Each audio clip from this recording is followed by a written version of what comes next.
urban development is not only about constructing new buildings and new neighborhoods.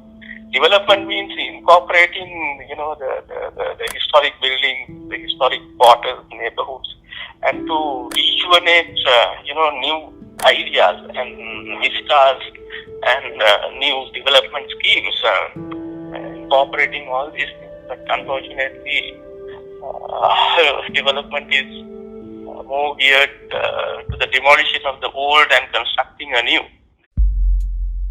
The demolition of the 150-year-old Soysa Building in Slave Island began on the 22nd of August after part of the building collapsed in June this year. Designated for demolition by the Urban Development Authority in 2018 as part of the ongoing modernization and development of Colombo, the building was built in the late 1870s by entrepreneur and philanthropist Charles Henry de Soysa.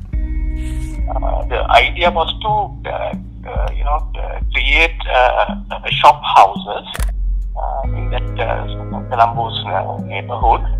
In the ground floor, there is a shop, and upstairs, they are residents. So these are called the shop houses those days. So they were rented out those days. So this is the idea of the Soysa family. Architecturally, what is important about this building is that it is located in the current Justice Akbar Mawata, which is actually not a straight road, but there's a slight curve. So this building was actually constructed not as a straight building, but as a curved building. Taken as a whole, it looks like a very interesting,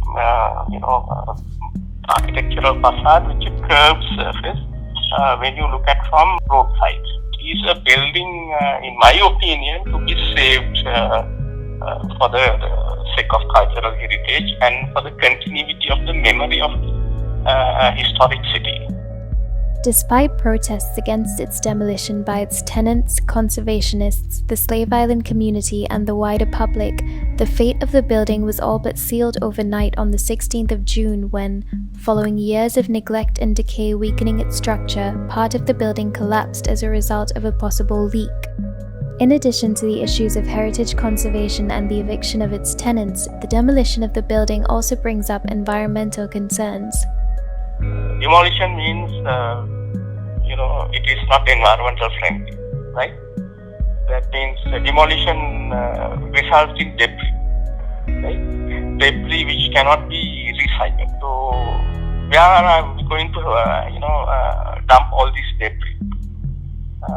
So, definitely this will be an environmental issue. The world is now recognizing the importance of preserving the historic building for the sake of sustaining the environment.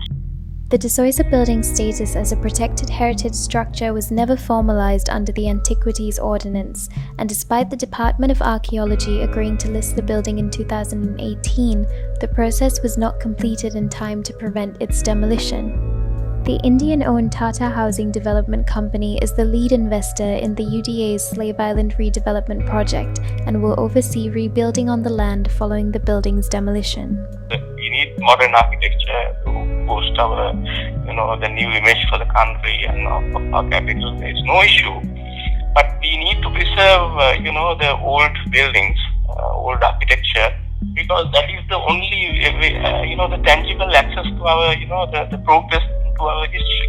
So if that is not there, the man is like, man without memory, right? Man can live without memory, right? But without memory, there is no quality of life, no socio-cultural engagement.